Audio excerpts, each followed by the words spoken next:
Assalamualaikum warahmatullahi wabarakatuh. Anak-anak semua, apa kabar? Semoga dalam keadaan sehat walafiat ya, dan tetap mematuhi protokol kesehatan dengan menggunakan masker dan selalu mencuci tangan secara rutin. Nah, anak-anak semua, pada pertemuan minggu lalu kalian sudah mempelajari tentang materi suhu. Nah, pada pertemuan kali ini kita akan membahas materi bab 5 mengenai kalor dan perpindahannya. Nah, anak-anak, jika kita kaitkan antara suhu dan kalor, apakah yang membedakannya? Nah, misalnya kita memasak air dengan menggunakan energi panas. Energi panasnya berupa api. Nah, air yang mulanya memiliki suhu yang rendah kemudian dipanaskan, suhunya menjadi tinggi dan air menjadi mendidih. Nah, energi panas yang dipindahkan dari benda yang bersuhu lebih tinggi ke benda yang bersuhu lebih rendah, itulah yang dinamakan dengan kalor. Jadi, benda yang memiliki suhu tinggi tersebut ialah api, dan benda yang memiliki suhu yang rendah itu ialah air. Di mana air suhunya akan menjadi tinggi. Nah, anak-anak, jadi pengertian kalor itu ialah energi panas yang dipindahkan dari benda yang bersuhu lebih tinggi ke benda yang bersuhu lebih rendah. Nah, pada dasarnya kalor ini ialah perpindahan energi.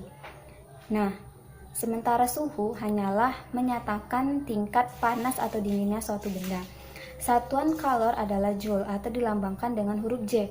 Namun yang sering digunakan dalam bidang gizi ataupun makanan yaitu satuannya kalori atau kilokalori. Nah, kalian bisa melihat kandungan nilai gizi pada makanan yaitu pada jajanan. Nah, itu terdapat pada kemasan bagian belakang pada jajanan. Nah, itu terdapat nilai gizi yang berupa kalori.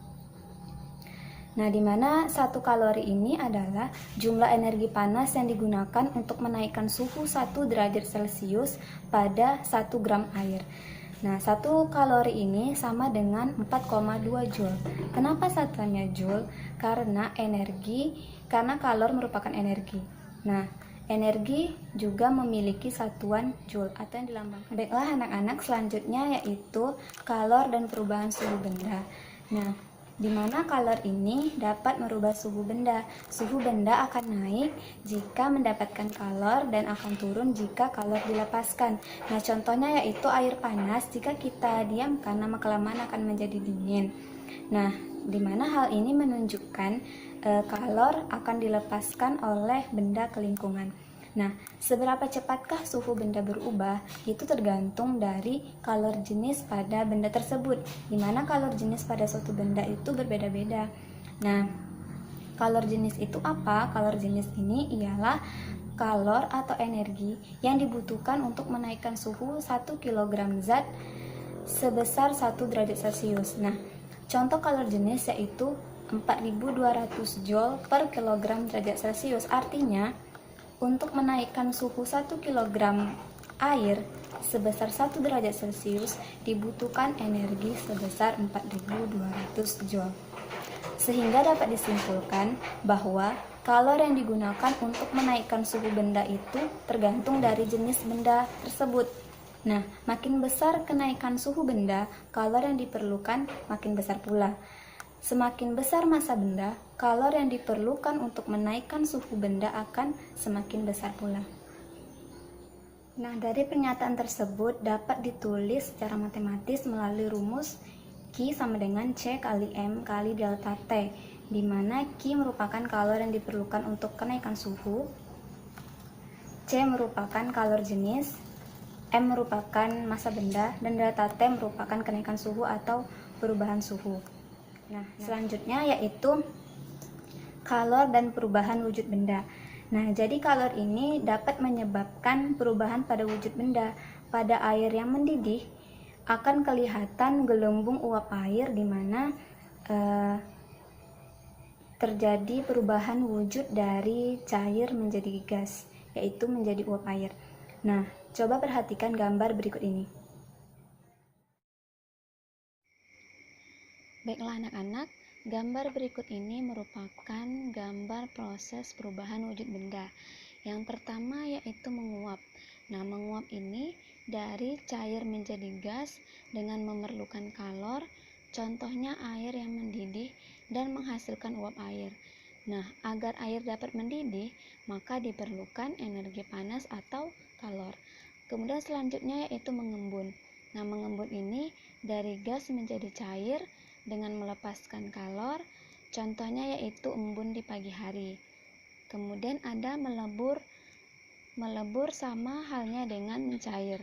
Nah, melebur ini dari padat menjadi cair dengan memerlukan kalor, dan contohnya yaitu es yang mencair atau coklat yang mencair setelah terkena panas. Kemudian selanjutnya yaitu membeku. Nah, membeku ini dari cair menjadi padat dengan melepaskan kalor, contohnya es yang membeku. Selanjutnya menghablur atau mengkristal. Nah, ini perubahan wujudnya dari gas menjadi padat dengan melepaskan kalor, contohnya uap air yang berubah menjadi salju. Kemudian selanjutnya menyublim.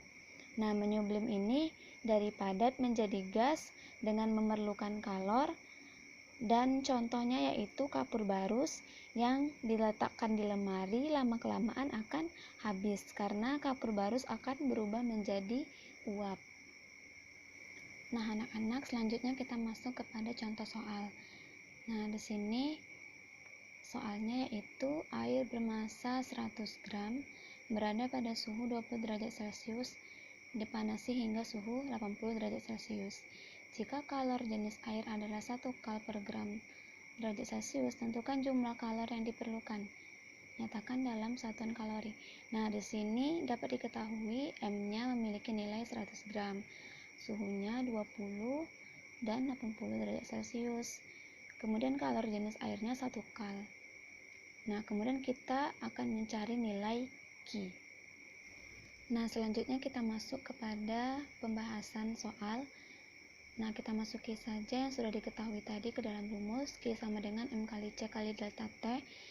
Nah, dimana kalau misalnya diketahui massa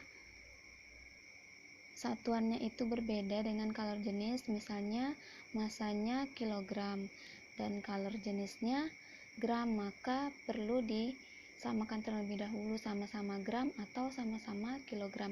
Nah, ini kebetulan sudah sama dan tidak perlu diubah lagi. Nah, langsung saja masuki ke dalam rumus.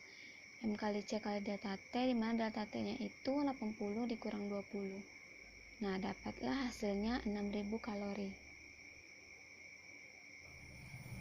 Baiklah anak-anak, sekian penjelasan dari Ibu. Jika ada yang tidak jelas dan ingin ditanyakan, silakan Ibu akhiri dengan wabillahi taufiq wal hidayah. Wassalamualaikum warahmatullahi wabarakatuh.